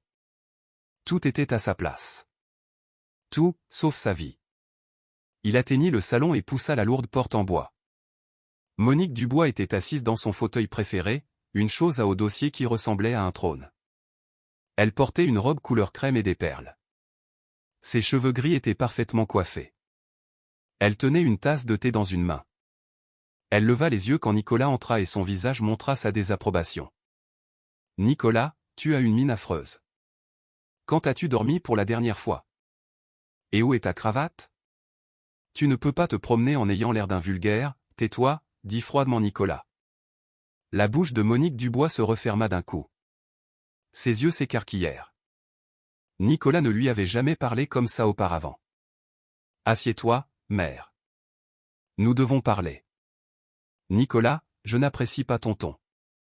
J'ai dit, assieds-toi. La voix de Nicolas était comme le tonnerre. Monique Dubois posa soigneusement sa tasse de thé. Elle se rassit dans son fauteuil, la colonne vertébrale droite, son visage un masque de calme contrôlé, mais Nicolas pouvait voir une lueur d'inquiétude dans ses yeux. De quoi s'agit-il? Demanda-t-elle. Nicolas se tenait devant elle, les mains serrées le long de son corps. Il y a 8 ans, tu as fait quelque chose de terrible. Et aujourd'hui, j'ai découvert exactement ce que tu as fait. Le visage de Monique Dubois resta calme, mais ses doigts agrippèrent un peu plus fort les bras de son fauteuil. Je ne sais pas de quoi tu parles. Si, tu le sais, dit Nicolas. Sandrine. À la mention de ce nom, le visage de Monique Dubois tressaillit légèrement. Mais Nicolas le vit. Cette fille t'a quitté, dit froidement Monique Dubois. Elle t'a abandonné et, elle ne m'a pas abandonné. Cria Nicolas. C'est toi qui l'as chassée. Tu l'as menacée. Tu lui as dit que tu détruirais sa vie si elle restait. Monique Dubois leva le menton. J'ai fait ce qui était nécessaire. Cette fille n'était pas faite pour notre famille. Elle était pauvre, sans éducation. Elle aurait ruiné, elle était enceinte. La voix de Nicolas se brisa. Elle portait ton petit-fils et tu l'as menacé. La couleur quitta le visage de Monique Dubois. Quoi? Sandrine était enceinte quand elle est partie, dit Nicolas, la voix tremblante de fureur. Elle était enceinte de mon fils, ton petit-fils, et tu lui as fait si peur qu'elle s'est enfuie pour protéger son bébé de toi. Les mains de Monique Dubois se mirent à trembler. Je ne savais pas. Tu ne t'es pas soucié de savoir. Hurla Nicolas. Tu étais tellement concentré sur ta précieuse réputation, sur ce que les gens penseraient, que tu as détruit le seul vrai bonheur que j'ai jamais eu. Nicolas, j'essayais de te protéger. Me protéger? Nicolas rit amèrement. Tu m'as détruit. Pendant 8 ans, j'ai été vide à l'intérieur. Pendant 8 ans, j'ai cru que la femme que j'aimais m'avait abandonné. Je me suis tué au travail pour essayer de l'oublier. J'ai construit des murs autour de mon cœur si haut que rien ne pouvait les traverser. Et tout ça, toute cette douleur, c'était à cause de tes mensonges. Monique Dubois se leva, sa propre colère montant. J'ai fait ce que toute mère ferait. Cette fille était en dessous de toi. Elle venait de rien. Elle n'avait rien. Elle t'aurait entraîné à son niveau. Son niveau? La voix de Nicolas était dangereuse maintenant. Veux-tu savoir quel est son niveau, mère? Elle a vécu dans un appartement d'une seule pièce avec des trous dans les murs. Elle a mendié dans la rue pour de l'argent. Elle s'est affamée pour que notre fils puisse manger. Et notre fils, Léo, ton petit-fils, est en train de mourir parce qu'elle ne pouvait pas payer ses médicaments. Monique Dubois recula comme si elle avait été frappée. Mourir? Oui, mourir, cria Nicolas. Je l'ai trouvé hier sur un matelas sale, respirant à peine. Parce que Sandrine n'avait pas d'argent pour les médecins, parce qu'elle n'avait personne pour l'aider. Parce que tu as enlevé la seule personne qui aurait pu les sauver, moi. Des larmes coulaient maintenant sur le visage de Nicolas, mais il ne les essuya pas. Il voulait que sa mère les voie. Il voulait qu'elle voie exactement ce que son orgueil avait causé. J'ai un fils, dit Nicolas, la voix brisée. Un fils de 8 ans qui est intelligent, gentil et courageux. Un fils qui m'a demandé hier si je resterais vraiment ou si je disparaîtrais à nouveau. Un garçon de 8 ans qui a passé toute sa vie à se demander pourquoi son père ne voulait pas de lui. Monique Dubois s'effondra dans son fauteuil. Son visage était devenu complètement pâle. Sa main tremblait. Je ne voulais pas, murmura-t-elle. Je ne savais pas pour l'enfant. Je pensais qu'elle en avait juste après ton argent. Elle n'a jamais voulu de mon argent, dit Nicolas. Elle m'aimait. Elle m'aimait pour ce que j'étais, pas pour ce que j'avais. Elle était la seule personne de toute ma vie qui me voyait comme juste Nicolas. Pas Nicolas Dubois, héritier d'une fortune. Pas Nicolas Dubois, homme d'affaires prospère. Juste Nicolas. Juste moi. Il s'approcha de sa mère, ses yeux brûlant les siens. Et tu m'as enlevé ça. Tu m'as enlevé 8 ans avec mon fils. Tu m'as enlevé ma chance d'être là quand il est né. Quand il a fait ses premiers pas, quand il a dit ses premiers mots. Tu m'as enlevé 8 ans de ma vie. Et pourquoi? Pour ton orgueil? Pour ta réputation? Le visage de Monique Dubois se crispa. Pour la première fois de la vie de Nicolas, il vit des larmes dans les yeux de sa mère. Je pensais faire ce qu'il fallait, dit-elle faiblement. Tu pensais mal, dit froidement Nicolas. Tu as été égoïste. Tu t'es plus soucié de ce que diraient tes riches amis que du bonheur de ton propre fils. Nicolas, s'il te plaît, je n'ai pas fini, l'interrompit Nicolas. Hier, j'ai tenu mon fils pour la première fois. J'ai regardé dans ses yeux et je me suis vu. J'ai senti sa petite main dans la mienne et j'ai réalisé quelque chose, mère. J'ai réalisé que tu ne sais rien de l'amour. Le vrai amour. Le genre d'amour qui se sacrifie. Le genre d'amour qui met les autres en premier. Monique Dubois pleurait maintenant, des larmes coulant sur son visage parfaitement maquillé. Je t'aime, Nicolas. Je t'ai toujours aimé. Non, dit doucement Nicolas. Tu aimes l'idée de moi. Tu aimes avoir un fils qui réussit que tu peux montrer à tes amis, mais tu ne m'as jamais assez aimé pour me laisser être heureux. Il se tourna vers la porte, puis s'arrêta et la regarda. Je suis venu ici pour te dire quelque chose, mère. Je vais épouser Sandrine à nouveau. Je vais l'amener, elle et Léo, dans ma maison. Nous allons être une famille. Et toi, il fit une pause. Tu as un choix à faire. Monique Dubois leva les yeux vers lui, le mascara coulant sur ses joues. Quel choix? Tu peux changer, dit Nicolas. Tu peux admettre que tu as eu tort. Tu peux t'excuser auprès de Sandrine. Tu peux essayer d'être une vraie grand-mère pour Léo. Ou, il laissa le mot en suspens. Ou tu peux rester exactement comme tu es, fière, froide et seule. Et je te couperai complètement de ma vie. Tu ne me reverras plus jamais. Tu ne rencontreras jamais ton petit-fils. Tu ne connaîtras jamais la femme incroyable qu'est ta belle-fille. Monique Dubois eut le souffle coupé. Tu ne ferais pas ça. Si, je le ferai, dit fermement Nicolas, en un clin d'œil. Parce que j'ai enfin compris ce qui est important. Ce n'est pas l'argent. Ce n'est pas le statut. Ce n'est pas ce que les gens pensent. C'est l'amour. C'est la famille. C'est être là pour les gens qui ont besoin de vous. Il se dirigea vers la porte et l'ouvrit. Puis il regarda en arrière une dernière fois. Le choix t'appartient, mère. Mais tu dois décider vite, parce que ma famille a besoin de moi et j'en ai fini de perdre mon temps avec des gens qui ne voient pas ce qui compte vraiment. Sur ce, Nicolas sortit. Il descendit le couloir, ses pas résonnants. Derrière lui, il entendit sa mère sangloter. Une partie de lui voulait faire demi-tour. C'était toujours sa mère après tout. Mais la plus grande partie, celle qui avait tenu son fils mourant, celle qui avait vu Sandrine mendier dans la rue, continua de marcher. Pierre lui ouvrit la porte d'entrée. « Monsieur, tout va bien ?»« Tout va bien se passer, Pierre, » dit Nicolas. « Pour la première fois en 8 ans, tout va bien se passer. » Il descendit les marches et monta dans la voiture. « Retour à l'hôpital, monsieur ?» demanda Stéphane. « Oui, » dit Nicolas. « Ramenez-moi à la maison. » Et alors que la voiture s'éloignait de la propriété où il avait grandi, Nicolas ne regarda pas en arrière. Il regarda vers l'avant, vers l'hôpital, vers son fils, vers Sandrine, vers sa vraie maison.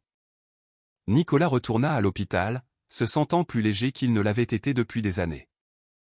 C'était comme s'il avait porté un lourd fardeau sur ses épaules et l'avait enfin déposé. Quand il entra dans la chambre de Léo, Sandrine leva les yeux avec anxiété. « Comment ça s'est passé ?» Nicolas s'assit à côté d'elle et prit sa main. « Je lui ai tout dit. »« Comment elle t'a chassé ?»« Pour Léo, pour ce qu'elle nous a coûté. »« Qu'a-t-elle dit ?» demanda nerveusement Sandrine. « Pas grand-chose, » dit Nicolas. « Mais elle m'a entendu. Vraiment entendu. Quant à savoir si elle changera, il haussa les épaules. C'est à elle de décider maintenant. » Léo était assis dans son lit, faisant un coloriage dans un livre qu'une infirmière lui avait apporté. Il avait bien meilleure mine que la veille. Il y avait de la couleur sur ses joues. « Papa !» cria Léo. « Regarde, j'ai fait un dessin de nous. » Nicolas s'approcha et regarda le dessin. Il montrait 3 bonshommes allumettes se tenant la main. Un grand, un moyen et un petit. Au-dessus, Léo avait écrit en lettres tremblantes « Ma famille ». Nicolas sentit sa gorge se serrer. « C'est parfait, mon grand. » Le reste de la journée se passa paisiblement. Le docteur Bernard passa et fut satisfait des progrès de Léo. Le médicament agit plus vite que je ne l'attendais. Il réagit très bien. Quand pourra-t-il rentrer à la maison ? Demanda Sandrine. Donnons-lui encore 5 ou 6 jours, dit le docteur Bernard. Je veux m'assurer qu'il est stable avant de le laisser sortir. Après le départ du médecin, Nicolas et Sandrine s'assirent avec Léo, lisant des livres et racontant des histoires. Pour la première fois en 8 ans, Nicolas se sentit complet. Vers l'heure du déjeuner, une infirmière apporta des plateaux repas. Pendant qu'il mangeait, le téléphone de Nicolas vibra. Il l'avait rallumé ce matin-là. C'était un message de Pierre. « Monsieur, j'ai pensé que vous devriez savoir. Madame Dubois n'est pas sortie de sa chambre de toute la matinée. Elle m'a demandé d'annuler tous ses rendez-vous pour la semaine. Elle a dit qu'elle ne se sentait pas bien. Nicolas montra le message à Sandrine. Est-elle malade? Demanda Sandrine, de l'inquiétude dans la voix. Nicolas fut surpris. Tu t'inquiètes pour elle après tout ce qu'elle t'a fait? Sandrine baissa les yeux sur ses mains. C'est toujours ta mère et la grand-mère de Léo. Je ne la déteste pas, Nicolas. J'ai juste peur d'elle. Tu n'as plus besoin d'avoir peur, dit fermement Nicolas. Je ne la laisserai plus te faire de mal. L'après-midi s'étira en soirée. Nicolas appela son assistante et lui dit qu'il ne viendrait pas au bureau pendant au moins une semaine. Gérez tout ce que vous pouvez. S'il y a une urgence, appelez-moi. Sinon, je prends des vacances. Son assistante fut choquée. En 10 ans de travail pour lui, Nicolas n'avait jamais pris plus de 2 jours de congé d'affilée. Cette nuit-là, Nicolas rentra brièvement chez lui pour se doucher et se changer. Sa propriété lui parut encore plus vide qu'avant. Les couloirs résonnaient. Les pièces semblaient froides. Ce n'est pas une maison, pensa Nicolas. C'est juste un grand bâtiment cher. Il prépara un sac avec des vêtements propres et retourna à l'hôpital. Quand il revint, Sandrine et Léo dormaient tous les deux, Sandrine sur la chaise, Léo dans le lit. Nicolas mit une couverture sur Sandrine et embrassa le front de Léo. Puis, il s'installa sur le canapé inconfortable pour une autre nuit. 3 jours passèrent. Léo devenait plus fort chaque jour. Il commença à manger plus. Il riait plus. Il demanda même s'il pouvait se promener dans le couloir. Bientôt, lui dirent les infirmières. Laissons le médicament agir un peu plus. Nicolas passait chaque jour à l'hôpital. Il apprit les choses préférées de Léo. Il adorait les dinosaures, détestait les brocolis et pouvait nommer toutes les planètes dans l'ordre. Il apprit que Léo était bon en maths, mais avait du mal avec l'orthographe. Qu'il avait peur des orages, mais adorait la pluie. 8 ans de rattrapage se firent en petites conversations et moments tranquilles. Sandrine allait aussi lentement mieux. Nicolas s'assurait qu'elle mangeait 3 repas par jour. Il lui acheta de nouveaux vêtements, des choses simples, rien de luxueux, mais propres et entiers. Il la vit commencer à sourire davantage, à se détendre un peu. Le 4e jour, Nicolas lisait à Léo quand on frappa à la porte. « Entrez » cria Sandrine. La porte s'ouvrit lentement, et Monique Dubois entra dans la pièce. Sandrine sursauta. Elle se leva si vite que sa chaise tomba en arrière. Nicolas se leva d'un bond, se plaçant entre sa mère et Sandrine. « Qu'est-ce que tu fais ici » Monique Dubois avait l'air différente. Elle portait une simple robe grise au lieu de ses vêtements luxueux habituels. Ses cheveux n'étaient pas parfaitement coiffés. Son visage n'avait pas de maquillage, et ses yeux étaient rouges et gonflés comme si elle avait pleuré pendant des jours. La voix de Monique Dubois se brisa. Je devais venir. Je devais voir. Ses yeux passèrent devant Nicolas et se posèrent sur le lit d'hôpital, sur le petit garçon assis là, la regardant avec des yeux marrons curieux. La main de Monique Dubois se porta à sa bouche. De nouvelles larmes coulèrent sur ses joues. « Il te ressemble tellement » murmura-t-elle à Nicolas. « Quand tu avais son âge. »« Mère, si tu es venue ici pour causer des problèmes, » commença Nicolas. « Non » l'interrompit Monique Dubois. Elle regarda Sandrine, qui se tenait figée contre le mur, la peur écrite sur son visage. « Sandrine, puis-je te parler, s'il te plaît ?»« Non » dit fermement Nicolas. « Tu lui en as assez dit. » Mais Sandrine posa sa main sur le bras de Nicolas. « C'est bon. Laisse-la parler. »« Sandrine, tu n'es pas obligée. »« Je sais » dit doucement Sandrine. « Mais peut-être que j'ai besoin d'entendre ce qu'elle a à dire. » Nicolas regarda sa mère avec des yeux durs. « Très bien, mais je reste ici. Et si tu dis un seul mot cruel, un seul, je te mettrai dehors moi-même. » Monique Dubois hocha la tête. Elle fit quelques pas de plus, mais pas trop près. Elle semblait avoir peur que Sandrine ne s'enfuît. « Sandrine » commença Monique Dubois, la voix tremblante. « Je suis venue ici pour dire quelque chose que j'aurais dû dire il y a 8 ans. Quelque chose que j'aurais dû dire le jour où je t'ai rencontré. » Elle prit une profonde inspiration. Je suis désolé. La pièce était complètement silencieuse. Même les machines semblaient se taire.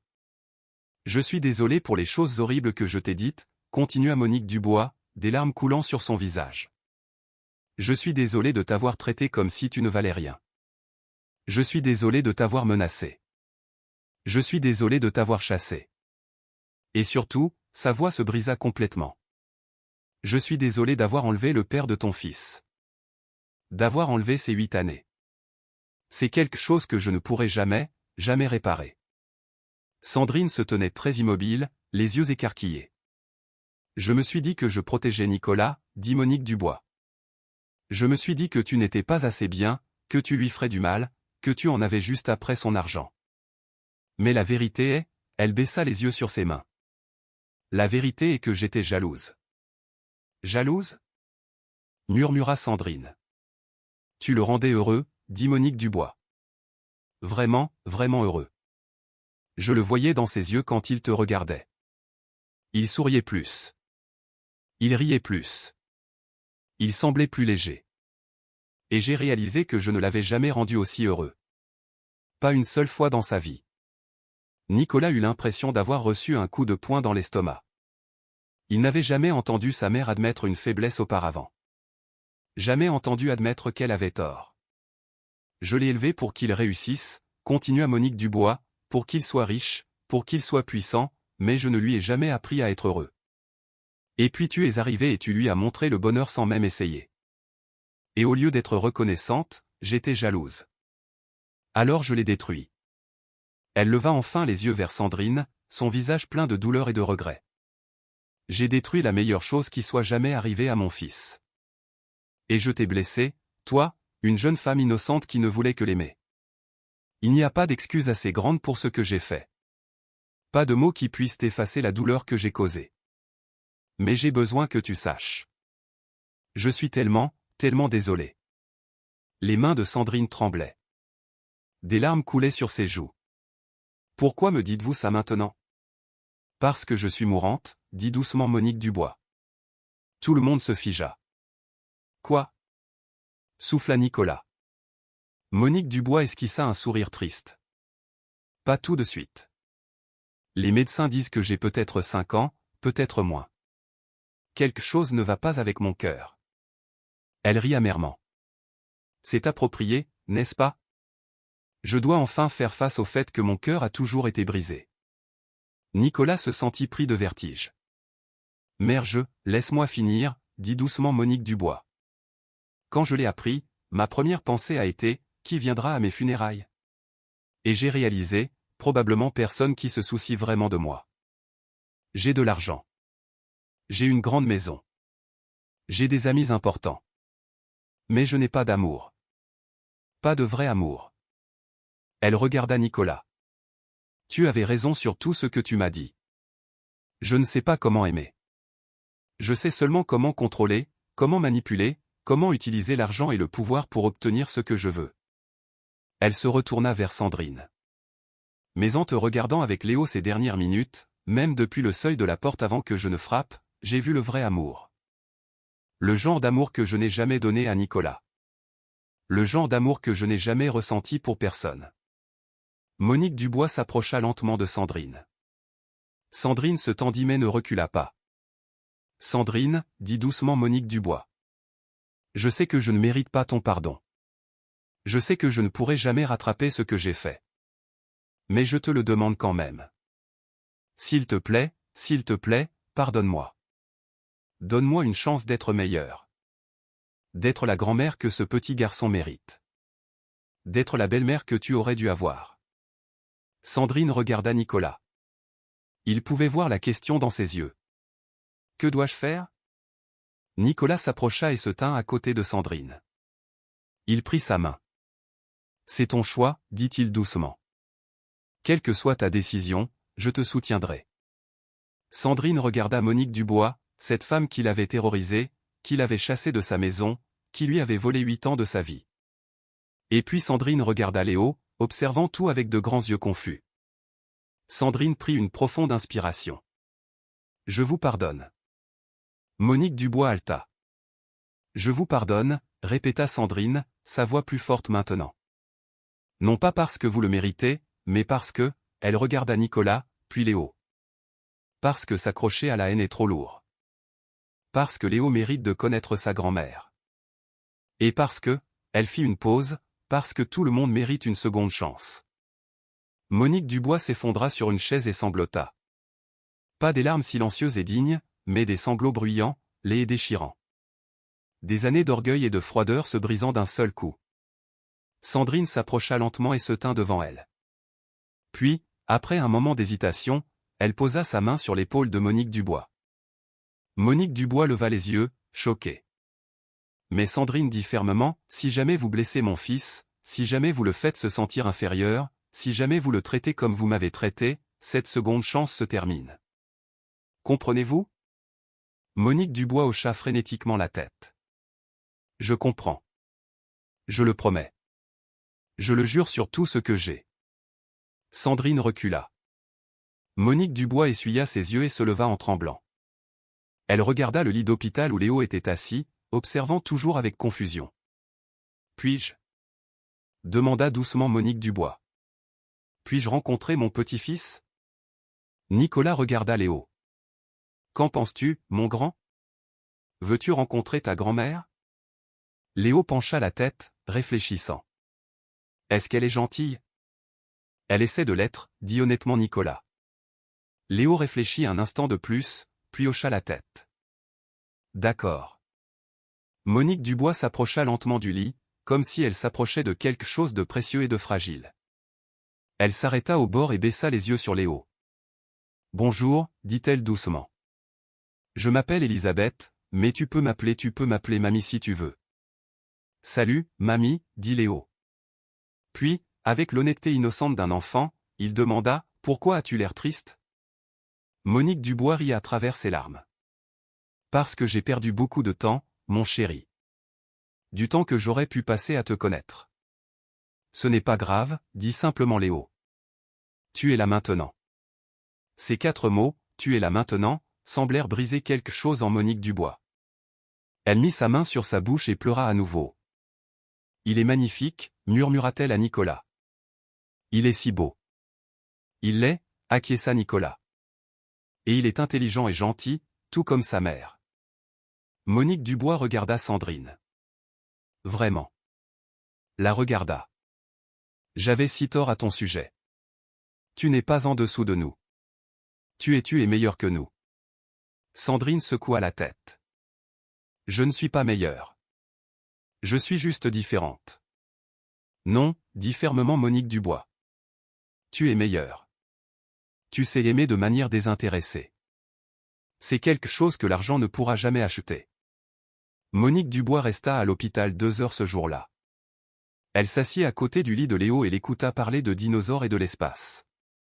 Elle ne l'interrompit pas, ne le corrigea pas. Elle écouta simplement. Écouta vraiment, avec de l'émerveillement dans les yeux. Quand une infirmière vint vérifier les signes vitaux de Léo, Monique Dubois demanda, reçoit-il les meilleurs soins?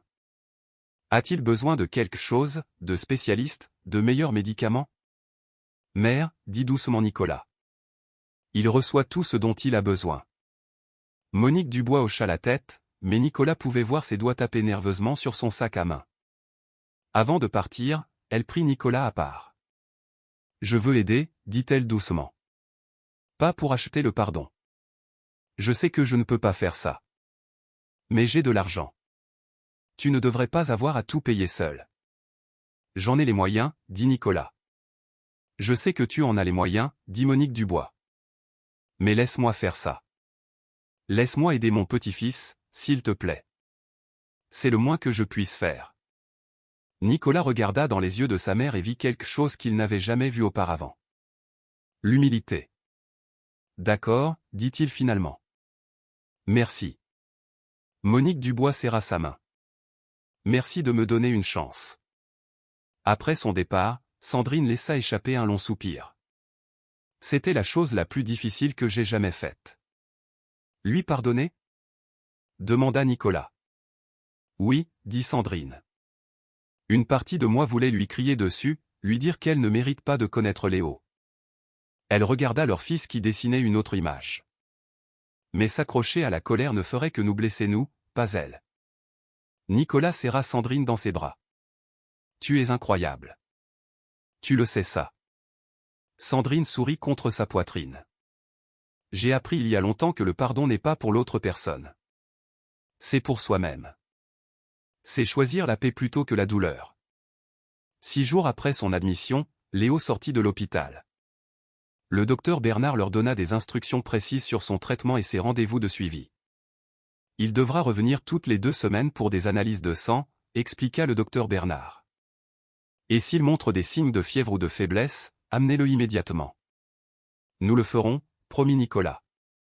Alors qu'il se préparait à partir, Sandrine avait l'air nerveuse. Nicolas, où allons-nous? Retourner à la Cité des Lilas. Nicolas secoua la tête. Non, vous venez à la maison avec moi, tous les 2. Dans ta propriété? Les yeux de Sandrine s'écarquillèrent. Nicolas, je ne peux pas. Si, tu peux, dit fermement Nicolas. Cette maison est vide depuis trop longtemps. Elle a besoin d'une famille. Nous avons besoin d'être ensemble. Sandrine baissa les yeux sur sa robe usée. Même avec les nouveaux vêtements que Nicolas avait achetés, elle se sentait toujours déplacée. Je n'appartiens pas à un endroit comme ça. Nicolas lui releva doucement le menton. Tu appartiens là où je suis. Et Léo appartient à ses 2 parents, ensemble. Léo, qu'on poussait dans un fauteuil roulant même s'il pouvait marcher maintenant, règle de l'hôpital, intervint, je veux voir la maison de papa. Sandrine rit. D'accord, nous irons. Le trajet jusqu'à la propriété de Nicolas dura 40 minutes. Quand ils passèrent les grilles, Léo pressa son visage contre la vitre de la voiture. Ouah! Souffla-t-il. C'est comme un château. Nicolas sourit. Attends de voir ta chambre. Ma chambre? Les yeux de Léo devinrent immenses. J'ai ma propre chambre? Bien sûr que tu en as une, dit Nicolas. Ils s'arrêtèrent devant la porte d'entrée. Nicolas aida Léo à sortir de la voiture pendant que Stéphane prenait leur sac. Le petit sac usé de Sandrine est le plus grand de Nicolas. Madame Michaud, la gouvernante, attendait à la porte. Nicolas avait appelé à l'avance. Madame Michaud, voici Sandrine et Léo, dit Nicolas. Ils vont vivre ici maintenant. Madame Michaud sourit chaleureusement. Bienvenue à la maison. J'ai préparé la chambre d'amis bleus pour mademoiselle Sandrine et la chambre à côté de la chambre principale pour le jeune Léo. Elle les fit entrer. Sandrine s'arrêta dans le hall d'entrée, regardant autour d'elle avec de grands yeux les sols en marbre, le lustre en cristal, le grand escalier. C'est si grand, murmura-t-elle. Trop grand pour une personne, dit Nicolas. Mais juste ce qu'il faut pour une famille. Madame Michaud montra d'abord sa chambre à Léo. Quand elle ouvrit la porte, Léo haleta. La chambre était immense, avec un grand lit, un bureau, des étagères pour les livres et des jouets que Nicolas avait commandés la veille. Des figurines de dinosaures, des jeux de construction, des puzzles. C'est vraiment à moi? Demanda Léo avec émerveillement. Tout à toi, mon grand, dit Nicolas. Léo courut dans la chambre et sauta sur le lit. C'est si doux. Maman, viens sentir. Sandrine entra lentement, des larmes aux yeux. C'est magnifique, mon bébé. Et regardez, Madame Michaud ouvrit une autre porte. Votre propre salle de bain. Léo courut voir. Sandrine resta dans l'embrasure de la porte, submergée. C'est trop, murmura-t-elle à Nicolas. Ce n'est pas assez, répondit Nicolas. Rien ne sera jamais assez pour compenser les années que j'ai manquées, mais c'est un début. Ensuite, Madame Michaud montra sa chambre à Sandrine. Elle était tout aussi belle. Un grand lit avec des couvertures douces, un coin salon près de la fenêtre, des fleurs fraîches sur la commode. C'est la chambre d'amis? Demanda Sandrine, incrédule. Pour l'instant, dit Nicolas. À moins que, il fit une pause. À moins que tu ne préfères partager la chambre principale avec moi. Les joues de Sandrine devinrent roses.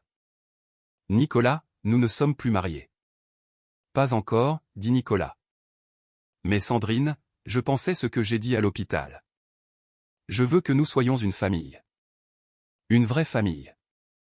Je veux t'épouser à nouveau, quand tu seras prête. Sans pression. Mais c'est ce que je veux. Sandrine le regarda, les yeux brillants. Je le veux aussi. Mais pouvons-nous y aller doucement? Tant de choses se sont passées. J'ai besoin de temps pour m'adapter. Nous avons tout le temps du monde, dit Nicolas en l'embrassant sur le front. Je ne vais nulle part. Les semaines suivantes furent comme un rêve. Léo devenait plus fort chaque jour. Le médicament fonctionnait parfaitement. Ses couleurs revinrent. Son énergie revint. Il se mit à courir dans les couloirs de la propriété, riant et jouant comme un garçon de 8 ans normal. Sandrine s'adapta lentement à sa nouvelle vie. Nicolas inscrivit Léo dans une bonne école privée. Sandrine commença à prendre des cours de cuisine, quelque chose qu'elle avait toujours voulu faire mais n'avait jamais pu se permettre. Et Monique Dubois changea. Elle rendit visite tous les dimanches après-midi. Au début, elle était raide et mal à l'aise, ne sachant pas comment se comporter avec un enfant. Mais la joie innocente de Léo fit lentement fondre sa froideur. Un dimanche, Léo lui demanda « Mamie, tu veux colorier avec moi ?» Monique Dubois, qui n'avait jamais colorié de sa vie, s'assit par terre avec son petit-fils et prit un crayon de couleur. « Qu'est-ce qu'on colorie ?»« Une famille, » dit Léo en lui montrant l'image. « Ça, c'est toi. Ça, c'est papa. Ça, c'est maman. Et ça, c'est moi. » Les mains de Monique Dubois tremblaient en aidant à colorier l'image. « On est tous ensemble. » « Bien sûr, » dit Léo comme si c'était évident. « On est une famille. » Après ce jour-là, Monique Dubois vint plus souvent. Elle apporta des livres à Léo et lui posa des questions sur son école. Elle s'excusa auprès de Sandrine encore et encore jusqu'à ce que Sandrine dise finalement « Elisabeth, je vous pardonne. Vous n'avez pas besoin de continuer à dire désolé. Soyez juste meilleure. » Et elle le fut. Elle fut meilleure. J'espère que vous avez apprécié de regarder cette histoire autant que j'ai aimé la créer. Aimez, partagez et commentez les leçons que vous en avez tirées. Dites-moi d'où vous regardez dans les commentaires ci-dessous.